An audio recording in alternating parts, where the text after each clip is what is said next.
So this is a new segment on the channel, basically just called Just Chatting, and it's basically just talk about crap that we're interested in, and right now we're going to speak about electric skateboards.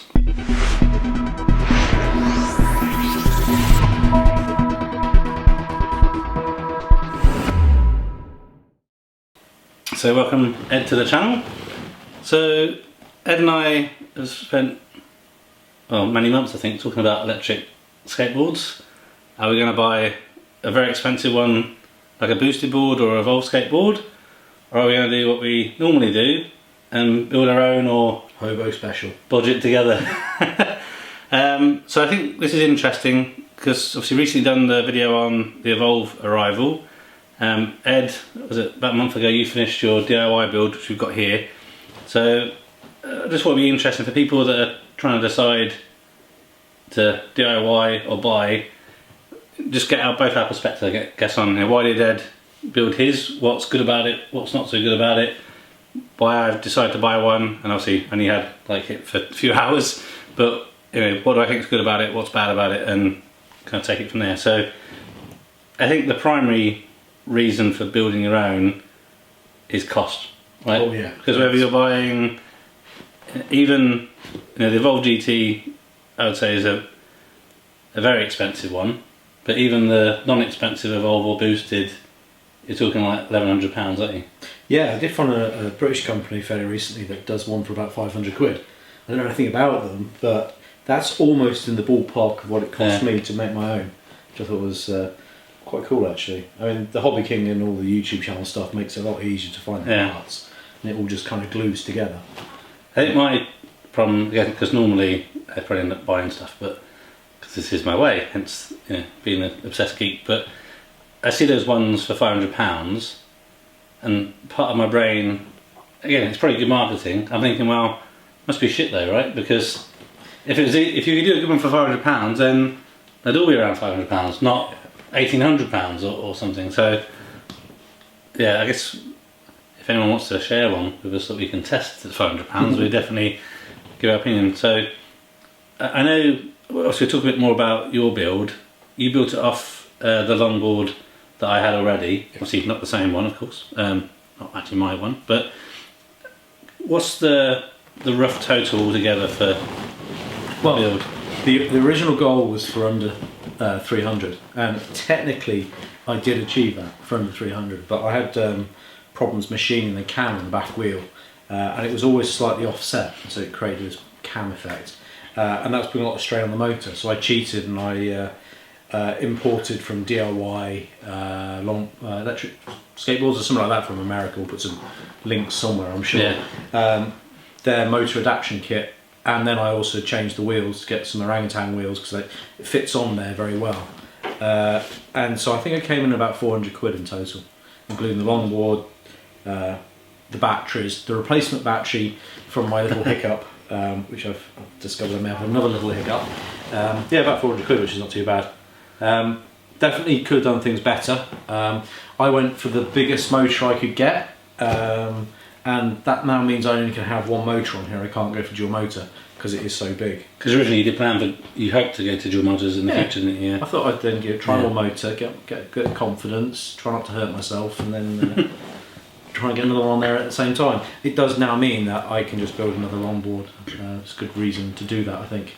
I think the thing I probably should mention here that I think is quite funny, Ed's never skateboarded before. No, so ever. Not only does he decide, I'll make an electric skateboard myself, he doesn't even know if he can do the fucking thing. For me, it's the build. So if I'd actually gone on it and just thought, no, this is not for me, I can't do this, it's too dangerous, I would have just got rid of it or used the parts for something else. The build was like a major part of this. If it worked, then I was going to be dead chuffed. I mean, I have to drive to a train station 2 miles away from the house. The goal is, when the weather's good, is to ride the longboard to the train station in a suit, so I'll probably get a few weird looks, and just save some money off my commute as well.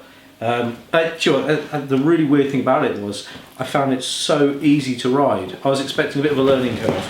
When I first got the longboard, I kind of jumped on it and I read a few guides and they said bend down and wiggle around a little bit, and it was all a bit funny, but I was on carpet, so it was alright.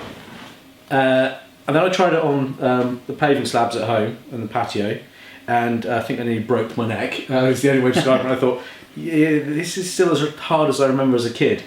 But then putting the motor on it creates a brake, and I think the brake is what makes it a lot easier. Yeah, I think that's the biggest thing. We discussed it earlier, that obviously I've got a longboard and I use it from time to time. Definitely wouldn't say a regular user, but obviously skateboarded when I was a lot younger and fitter. And the biggest challenge always used to be I was never very good at slowing down on hills. So I'd either jump off and carry the damn thing, which is why you think you see most kids carrying skateboards and never actually on the damn thing, or trying to, provide some resistance with my foot. The first thing, just from having a go on the electric skateboard today, it's amazing that you can brake.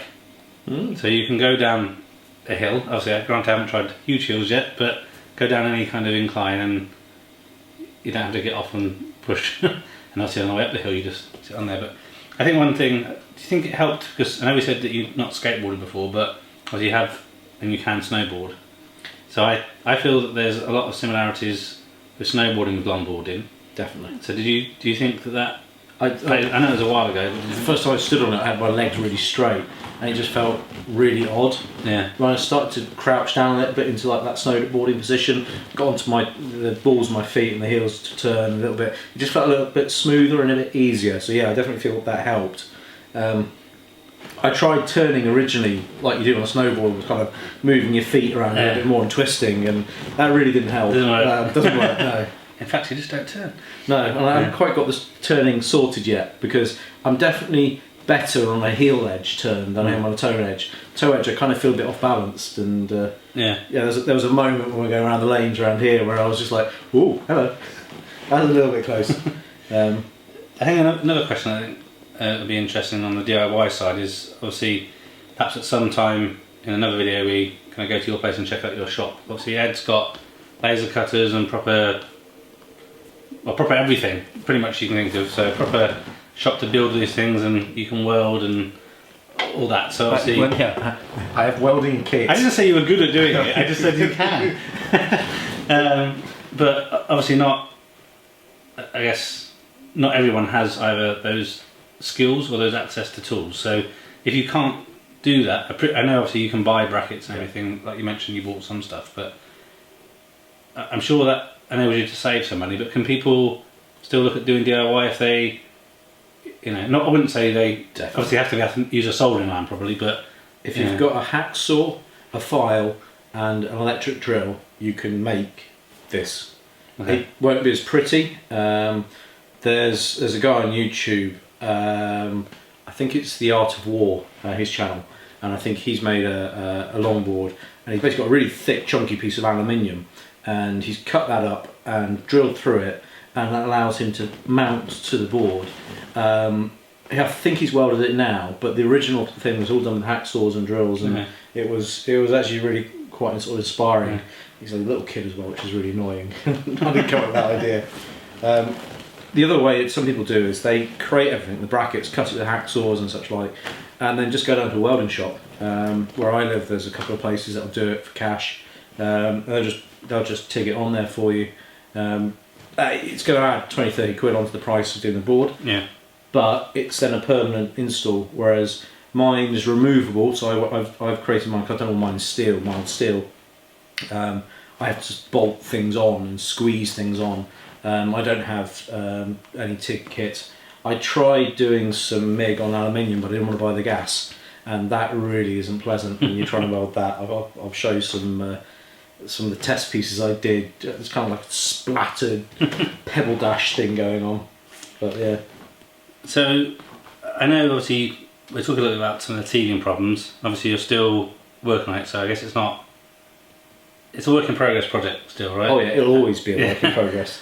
So do you want to pick it up and just talk to us a little bit about, I guess at a high level, the main comparison? So obviously when you look at it from above, it just looks like the normal longboard, right? I know you change the wheels, but no one would necessarily know that, right? Because it's quite common. It's not until you kind of look at it from the back and see there's something strange sticking out of it, and from the bottom that you notice something's going on. So a lot of the DIY guys have started using these elastic bands because I haven't screwed the battery case to the deck, but even when you don't, they sometimes come loose, and I had mine come loose whilst riding it. And I was going slow enough, but I came off the curb and it slid back and was rubbing up against the wheels. If it'd be going any quicker, I would either hit it, stopped, or just come off. So it all got a bit hairy. So hence why elastic bands now. I think actually with the elastic bands though, we've lost a few things. Yeah, it's just... I've noticed a lot of people with the Generation 1 boosted boards,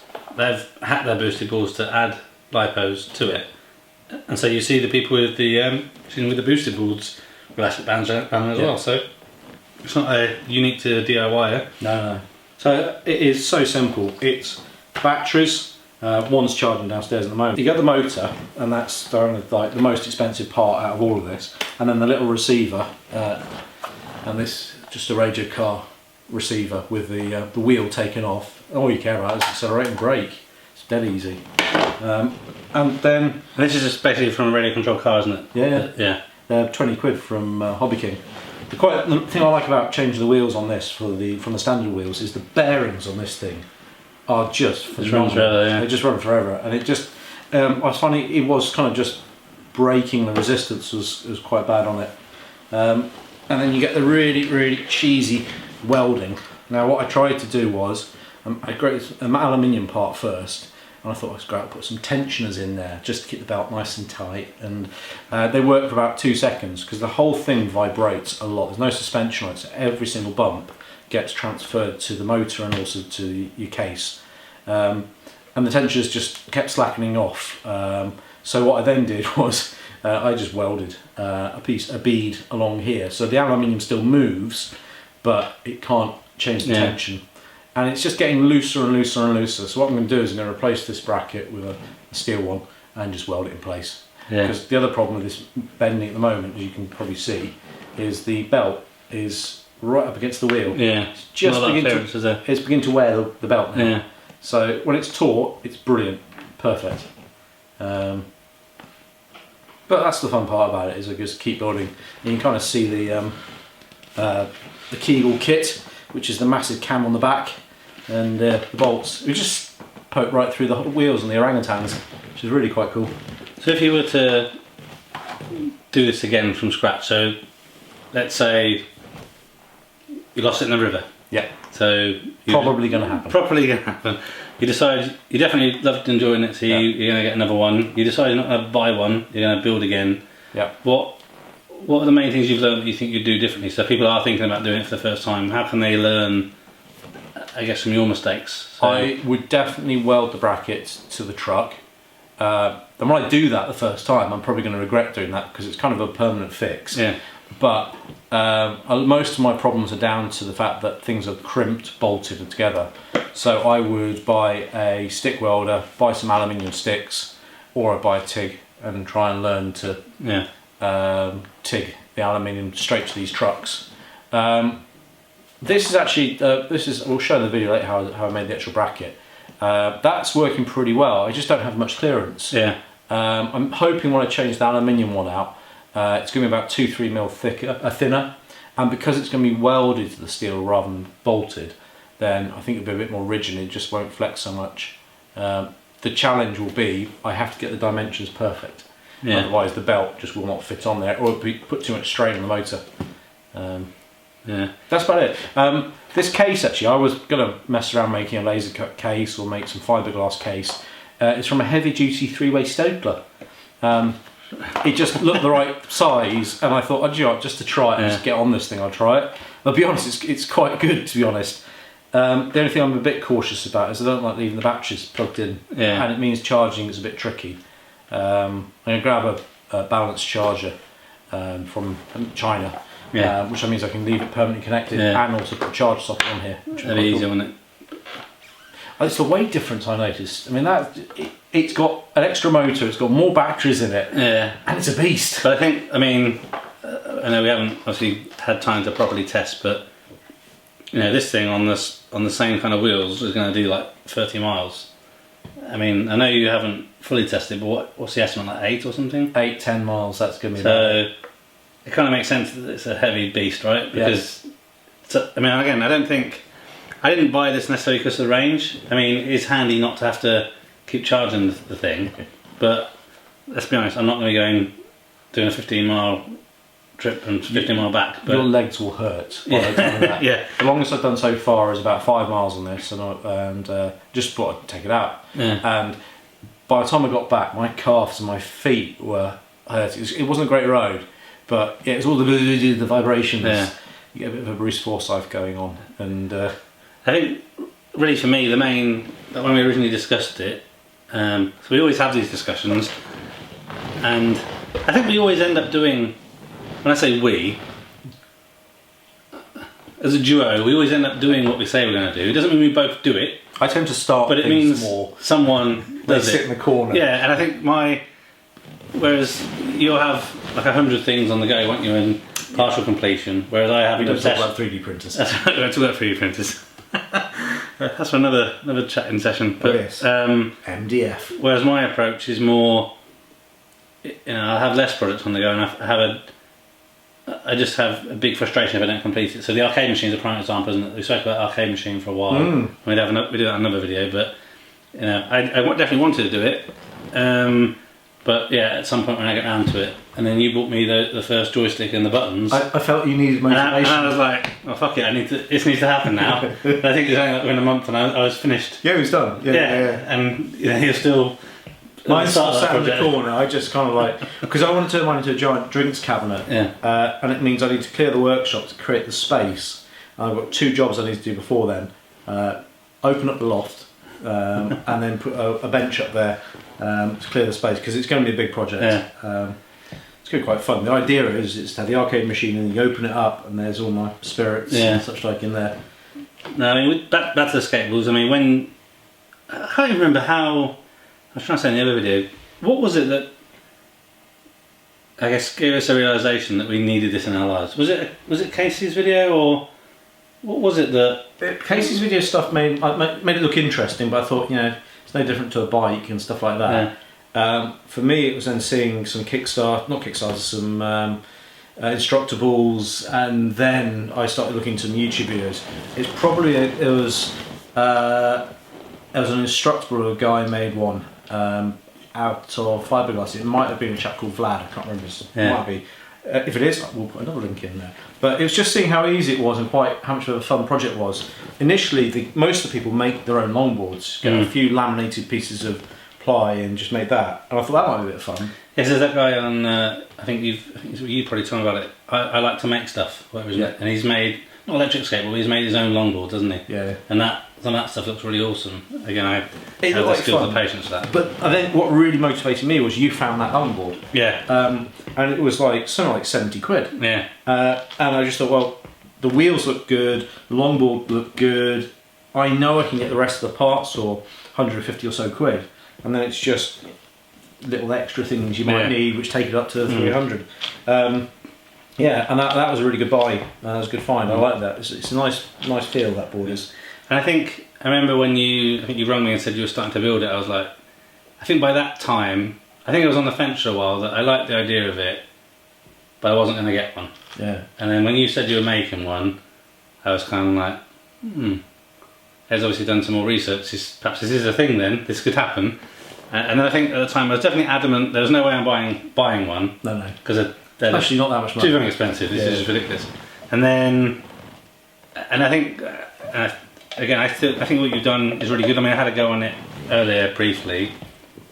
I mean, it's powerful. It's not like, I made it and it's only suitable for 5-year-olds because it doesn't go very fast. I mean, it's got good torque and it moves, right? So it's not like you've done a DIY bodge and it's slow. It's definitely a very capable machine. Which, I mean, I know you said it was fast, from when you had used it, but really experiencing it, it's definitely, there's no disappointment there, is there? Basically, you don't feel like you've been. And I also know yourself. It's set at 60% max throttle at the moment, so it's got more to come yet.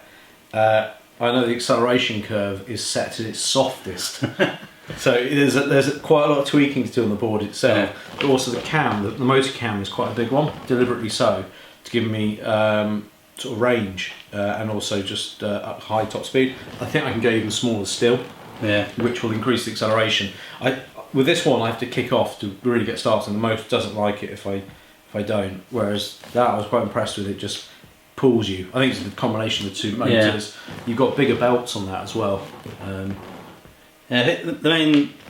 I think really the reason why I bought one.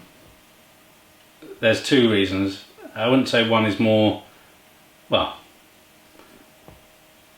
I think the primary reason I bought one as opposed to built one is I don't think I have either the skill all the time, patience, or tolerance though to build it to a standard I'd be happy with. Yeah. Because, like I said, that's fine, but I know that I'd be unhappy with the box, right? And I'd be like, right, I need to 3D print something, and that wouldn't work. And even if it looked really good, I'd be like, yeah, but it looks like I've made it. Yeah. Yeah. And I have seen some online. I guess people, I would say, are very skilled and have access to really good tooling. Yeah. And they have made ones, and you're kind of like, yeah, I think I'd be happy with that. But that wasn't £300. That no. They've done carbon weave and all sorts of sexy stuff. By the time I finish this thing, I think I will have ended up spending that sort of money. Because it's back to quadcopters, right? Yeah. I'm not happy with the way this looks. I want to do the nice moulded cases and stuff. Yeah. So I think, and so that's why I kind of decided. That's when I think then my brain was starting to think. Well, I think you'd already sown the seed so much that I had to have one. Oh yeah. But I was like, I remember doing a lot more research, trying to find something that would look good. And I think I sent you different ones, and there's this guy that buys all the, you can buy these things and whatever. So now you've had the first rides. That's right. You're getting that bug a little bit. Yeah, it's good. But I mean, the main, I think I've said this in another video, or whatever, about the match betting thing. Yeah. So basically, because I got that money kind of for free, that's why in my head I'm like, well, it's okay to. It's a free board. Yeah, and it's a lot of money. As I said in the video, this is a luxury item. It's not. No one needs these things. Well, I mean, I need it, but no one needs it. How are you going to get to the shops and get the kebabs? That's right. Can't afford kebabs anymore. But no, I do think it is. And again, I still can't decide. Is it worth the money? Do you know what I mean? Because I do think it's. I don't regret buying it. I'm really happy with it so far. Again, it's only like hour 5 or something of owning it, but I am surprised by when you look online how many people have got boosted boards and evolved because of just how expensive they are. Yeah. I'm just so surprised that there seems to be so many people that have them. And again, I'm not talking 10,000 people that have got them, but you spend 500-600 quid on a bike, so it's just that little bit more, right, and you don't have to pedal. Yeah. I suppose the thing for me is how long are the motors, the batteries going to last? The belts are not expensive, but it's those parts, and if they kind of don't last more than a year or so, you keep having to change them out, then maybe we'll find that it's a bit more expensive than we hoped. I think that's the thing that you were saying earlier. And you picked up from the wrong end and scratched my motors. You have to be careful which end you grab things by. That's right. Oh my god, it's heavy. I think one of the things that I was happy about buying the GT as opposed to a boosted, for example, speed is one thing, which I kind of feel stupid about thinking about the speed now, right? Because it's like, it does like... You're still in granny mode, yeah? 40 miles an hour and I'm shitting myself at 15 miles an hour, so anything would have been sufficient speed-wise. I like to think that kind of have the confidence to go faster in the future, but I like the fact that, I mean, with the boosted, I'm not saying you couldn't change the battery, as we said, people added them. It was kind of a sealed unit, wasn't it? So anything you do would be invalid warranty and fucking about. And I know the boosted board 2 now has the changeable batteries, but I like about this is the fact that, I like the fact it was carbon, so it should be more stable at speed because there's less flex in it. I like the fact that you can pop these off and get to the gubbins of it. I mean, it looks smart, and I think, like you said, is I'm sure Evolve at some point, if they want to, will offer motors for sale and stuff. But there's nothing. And again, this is I guess where the financial struggle comes in. Is what is it about this that makes it so expensive? I mean, yes, it looks great, but it's just wheels, motors, belts, and batteries. Bit of R&D. So obviously you can, all these things we can change, can't we? Like if again, making some assumption, but it's a motor. So even if they don't sell that motor, I could buy 2 others from Hobby King and wire it in probably, right? Because it's just electric. So Yeah, I'm still not sure. I think I guess it's like everything, right? It costs so much because they can. Yeah. And yeah, you've got the option of the £500 thing that we're not sure if it's a bag of shit or is a good spend on money. You get a boosted board, which is about a little bit cheaper, but doesn't go as fast and doesn't go as far. And depending on your opinion, doesn't look as cool. Because they do the bamboo version now, which looks like a boosted board, but has the ability to do all the same things. Or you DIY. That's your options, isn't it? So Absolutely. I don't think until we see more comparison reviews of £500 boards versus £1,800 boards, and the performance and everything and reliability, I guess, is similar. Yeah. Because I guess that's what we were saying earlier, wasn't it? That you're still having teething problems. I don't know. And I hope I don't have teething problems with this, but you shouldn't. At least in my head, if there is a teething problem, you ring up and you say, "Excuse me, guys, I've had this for 2 months and the damn thing isn't working properly. So I think I need to get it replaced, please." This is the big thing for me, whether I'll eventually buy one of these or not, is things like the motor was about 60 quid or so like that, and I know it's getting bashed and strained because of me learning and building this and hacking this together. If I start blowing motors every 2 months, it's going to get really, really expensive fast, and it's going to be better to buy something like that. As someone that's done the deal, I know you said that maybe one day you might buy one or whatever, but or if I need to. What do you think? Yeah, I guess that's the. What do you think about the cost difference? Because it's insane. It's basically £1,000. It's more than £1,000 more, right? So in theory, we could build 4 DIY boards for the price of that one. If I could fit a smaller motor on there, and I could then fit dual motors on there. I could spend 100 quid on some carbon fibre, mould it into this. Once I've worked out what's gone on with that last battery dying. But yeah, I think you could, if you're a better engineer than I am, you could build that for like 700 quid. Yeah. I'm interested about your sort of dual rate trucks. They're interesting. They're a bit different. I've not seen anything like those before. It's then whether I get the longevity, because that's important in the relationship. That's right. Longevity. Stamina is important. Yeah, stamina. You need to be able to go the distance. And if this thing then, once I've built it and I just use it, and that's just a matter of charging it, and then maybe in 18 months' time I'm thinking, I'm down range on the batteries, I'll swap them out and we're good again. Yeah. That I'm happy with that sort of relationship. I wouldn't bother changing it. It's when I keep going off blood another motor. Yeah. Another speed controller's gone. And it's then because I'm not using parts that are designed to be used for a longboard, they're designed for planes. That's when I might change my mind. I'll always have a longboard. Yeah, I think the thing, I guess perhaps a different question is, because affordability obviously is a factor, right? Obviously, if you can't afford one, it's a non-discussion point. But at least the way I think about it in my head, so I'm sure there's plenty of people that I know that are going to think I'm crazy for buying this thing, even whether it was free money or you could have spent that money on something else. Because especially when, I guess this is kind of related to my point now, is I kind of look at it in the same way as cars, right? You don't need. I don't have a Ferrari, granted, right? But if you use BMW, for example, BMW isn't any better than the Mondeo. I mean, better's a different term. A new BMW compared with a 20-year-old Mondeo, there's still 4 wheels, engine, key. That's what I mean is that the car doesn't necessarily. It's more comfortable. It looks nicer. But you could buy 2.5 Mondeos for like the price of a similar spec BMW, right? It's like buying Coke versus Freeway from Aldi. That tastes like shit. So, but I think it's more about it's a choice, isn't it? A decision of priorities and where you decide to. Because you can't. You've got a certain amount of money. You can't spend it everywhere, can you? No, we try. We try and spend it everywhere. We find ways. Yeah. It's what interest-free credit cards are for. No, don't do that, kids. Debt is not good. Free debt's better. That's right. Free debt. If you're going to have debt, you want affordable debt that's free.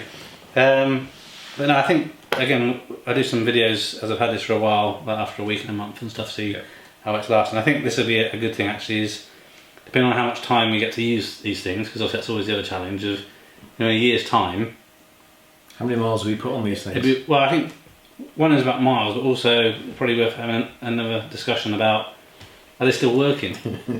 Yeah. Has it sat in the corner of the room for the last 6 months? Is it still working? Have we crashed into a wall? Have we broken anything? Yeah. Are we now both unemployed because we can't walk anymore because we've smacked our heads and our legs are up our armpits or something? Or in Britain and it's just rain constantly and we just can't use them. Yeah.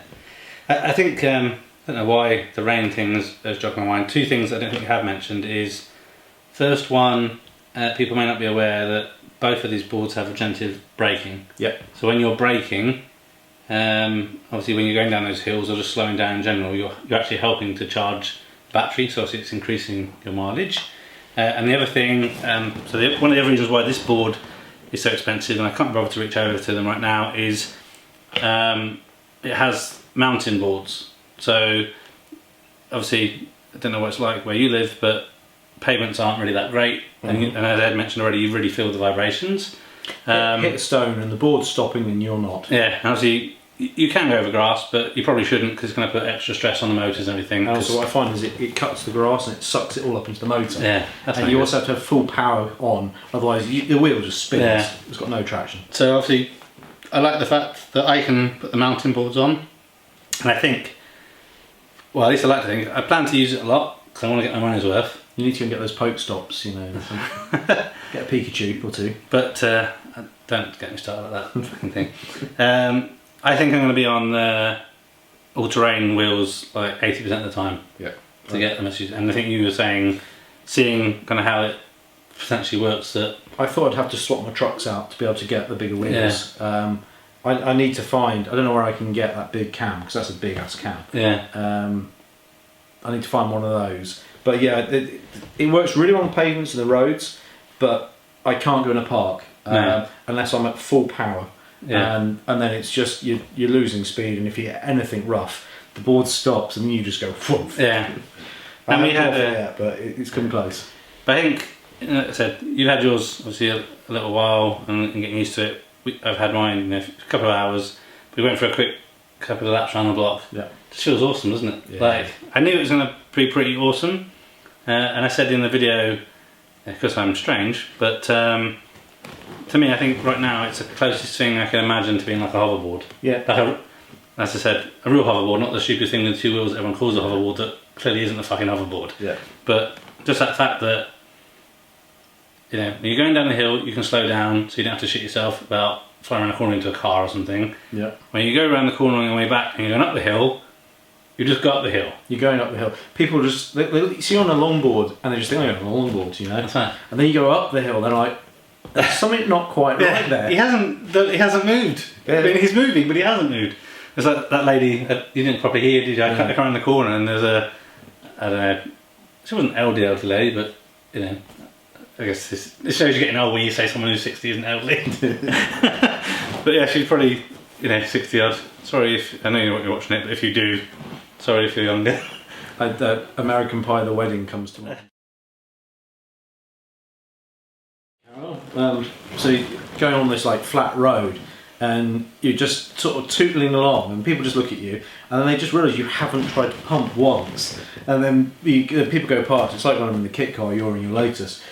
People just have to stare and look, and you're just like, man. I think that's one of the part of those things about it is it's just not commonplace, right? No. So people are interested. Same with like where it be flying quadcopter stuff, or you know, it's not a common. Or little nitro cars. Yes, very noisy. Video to be followed.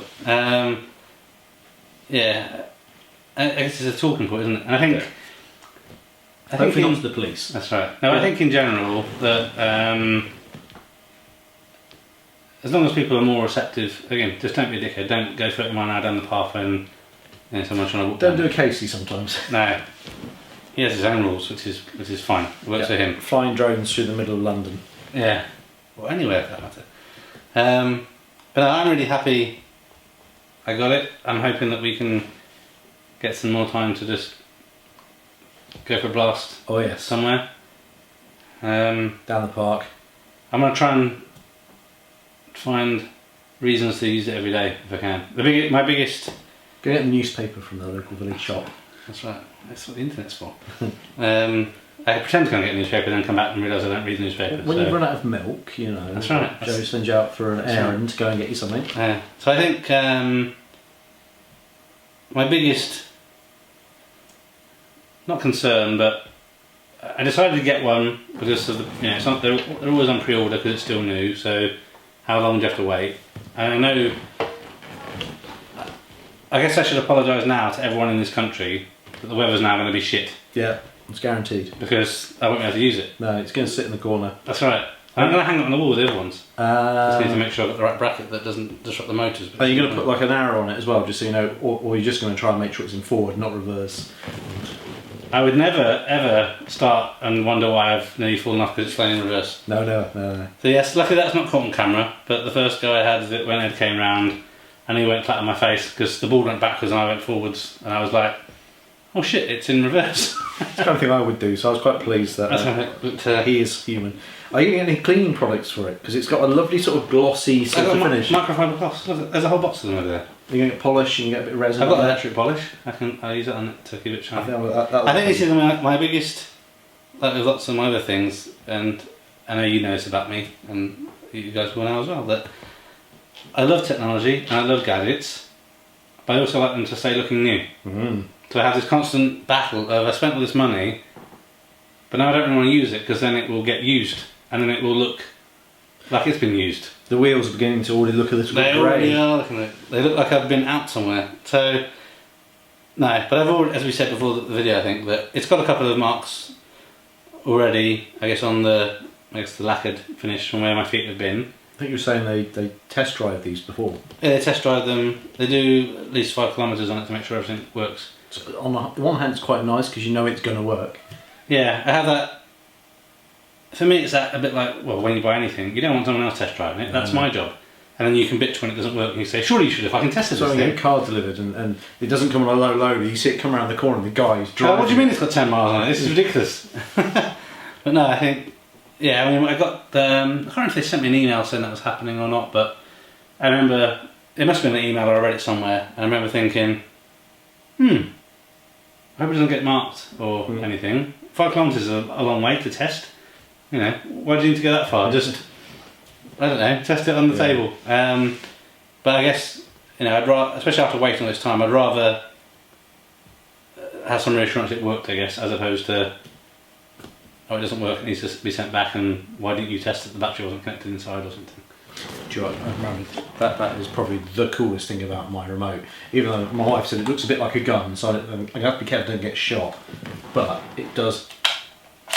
The batch has come out. It's like a clip. When you showed me that the first time, you said that would be the only time. It's just good. But the Evolve remote. I was quite impressed with that. I wasn't expecting it to be so modern, high tech. I was expecting just like a small thing you have in your hands with a lever. Yeah, I like the fact that, as I said in the other video, you've got the screen. Yeah. So I'd love to see how accurate that speedo is, though.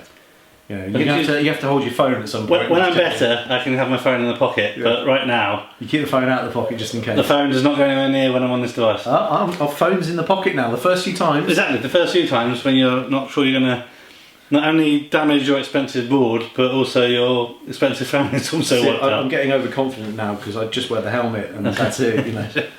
But I think I just like the fact that when I can see battery percentage, I can see clearly what mode I'm in. Yeah. Despite me falling flat on my face over it, you can see if it's in reverse or not. You just don't look at the damn thing. Yeah, get it tested later, it'll be fine. Yeah, and so you can change it from kilometres an hour to miles per hour. So I've always changed to miles per hour because take it out of granny mode. For anyone in America, I've had this discussion many times. It's miles per hour here. It's not kilometres an hour. So we invented it. It wasn't you guys. We invented them. You're always surprised. So yeah, miles per hour, and obviously when you change the wheel size, obviously diameter is changing and the number of teeth changes. So obviously that affects the speed. So you select. It's got a variation. Big ass wheels versus little. That's right. Wheels. Go big or go home. Yeah. You basically press and hold and select teeth ratio and wheel size to then give you the accuracy with the speedo again. So I think that's quite smart, and there's quite, I don't remember off the top of my head, I think there's about 8 or 10 different options you can choose from. So if you have, again, like yours, the 80 mils, I think there's, you know, a set, you know, so I think they've thought They thought it through. I think the best thing is that, again, I know it's not a technical thing, 'cause it's a longboard, but they've thought that people want to customise it and put their own wheels on, and not just, no, it's these 83 mils from us, or fuck off. I think I know I'm quick enough. I'll leave a brown smear behind me. that's right. Time to slow down. Like a red arrow, Yeah. I think that is still the funniest thing. That again, I knew that it was going to take some getting used to, but part of my head's like, I saw a video. If I can find the link, we put it in there. Someone from Evolve did a test. I think they did like 45 mile an hour on it, and I'm like, fucking hell yeah, that's going to be me. Day 2, that's going to be me. Yeah. And well, they still were sat on it. That's isn't it? Oh wow. Yeah, Okay. yeah. And then there's me kind of 15 mile an hour thinking, this is, why would you need to go faster? Yeah. I feel like I want to go faster, but then I get scared, and you know, that's not good. Ironically enough, going fast, not flat or slightly uphill, feels more stable. Yeah. Going fast downhill, it just feels mad. I feel like it's, well, I guess because, you know, don't want to get too sciencey here, but you're not as in control, are you? Because obviously gravity is... You don't have brakes either. I don't have brakes, but you know, you really don't have brakes. The brakes on this are definitely better than the brakes on that. They're a little bit unpredictable, these brakes are. I think that's the one thing, if I don't know if it's the same on the boosted, depending on what mode you're in, because I know the boosted has different modes as well, the efficiency of the brakes are different as well. So it's probably a smart thing, because obviously when you're in slow mode, you don't need the brakes to suddenly eject you from the board. No. They actually won't, from my testing, even if you're on a slight gradient, they won't bring you to a complete stop. Yeah. They will slow you down enough that you can easily step off and stop. Yeah. But they're not going to stop you. Okay. When it's in GT mode, and you dab that trigger, and you suddenly get propelled, shit yourself and slam the brakes on, Yeah. you then equally get propelled the other way because it stops. Yeah. So I think it's like a sports car, the right brakes based on performance. So when it's in performance mode, the brakes are equally in performance mode, and when you're in a noob, I've only just got this mode, they're the same. So the one thing that I guess, again, because it's only early days, that I'm not, I still feel still trying to get used to using the trigger, even though obviously I've used radio controlled cars and stuff like that. Getting used to how sensitive it is and remembering to push forward to brakes. Push forward to brake is weird. And I think it obviously will get used to it. And the one thing, again, I guess I'll say in months to come how much of an issue it is. The biggest, and I said this in the other video, the biggest thing that people moan about with this is there's no dead man switch. So like with the boosted board, you have to hold the trigger, and then there's a wheel that you turn for speeding. But you get a wrist strap. Yeah, I'm sure you didn't get a wrist strap with the boosted board. No, you do. Shocking. Not the first one. No. So I do think that I can see that being a problem. That, you know, perhaps you've stopped, you're talking to someone, you drop it down and it goes and then next thing you know it disappears under a truck or something. You're probably going to get a bit pissed off. So I think what they, I can't remember if it's in the manual. I have read half of the manual, or if someone mentioned it online. The pictures, yeah. That's right. How do you plug in the charger? They recommend turning off the remote. That makes sense. So if you don't have to turn the board off, I'd be scared about turning my remote off without turning the turn board it off. yeah. I think that's the one thing. Again, it's not. I guess it is related, but coming from radio controlled cars and quadcopters and helicopters and stuff, number one rule is you always turn the remote on first. Yeah. This is the law of all the things. Yeah. But very specifically in the manual for this, turn the board on first. Oh, okay. And then the remote. And my head, even though I've read it and that's what it tells me to do, Just pick the rear wheels up. and I am doing it, but in my head, I'm like, no, that doesn't seem right. There's no, what's controlling it? I suppose it's Bluetooth, so it's pairing. So you need like the parent on first, so that can pair to it. Yeah. Whereas these are already paired, so I think these are more the master. Yeah. The actual receivers are maybe. Yeah. I don't know. If anybody does know, write in the comments. That's right. So again, I don't know if it's. I don't think it's a technical reason because Bluetooth, isn't it? Like you said, they're paired. They just do what they do. Yeah. So I'm sure that you're not breaking. You know, there isn't going to be a tornado in a foreign country if you turn this on first and then that one on. I'll try it tomorrow, and if there's adverse weather conditions, we'll see. But no, I'm chuffed with it. time will tell. I'll Exactly how it's down. follow-up video soon. We'll do a follow-up video of us riding together. Oh yeah, falling off. There's one thing I want to try when I get better. So this thing here, again, I don't know if you probably don't have any stats on that because obviously you've done it yourself, but There's a spreadsheet. there's a spreadsheet, there's numbers and things. Yeah. It's math. It's almost as good as science. In GT mode, and I've seen videos obviously from Evolve, it should easily climb a hill of 25 degrees gradient. There's a big ass hill over there.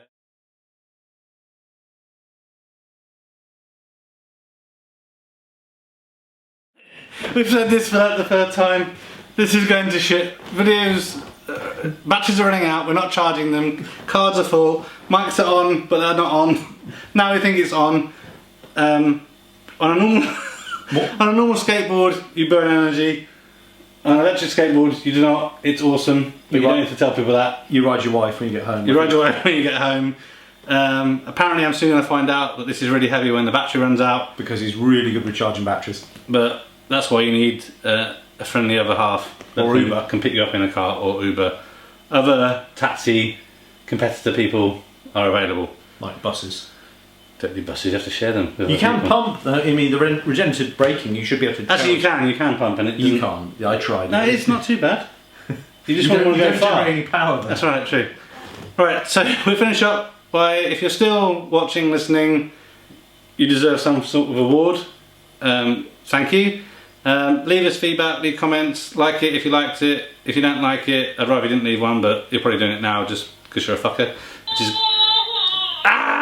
They're up! And Bye! that's it. Thanks, bye. Thanks for watching this video. A thumbs up would be really appreciated. If you're interested in other geek type videos, please consider subscribing to Spectrum Geeks. Why not also follow us on Facebook, Instagram and Twitter. And before you leave, why don't you check out one of these other videos that may be of interest. Thanks again for watching.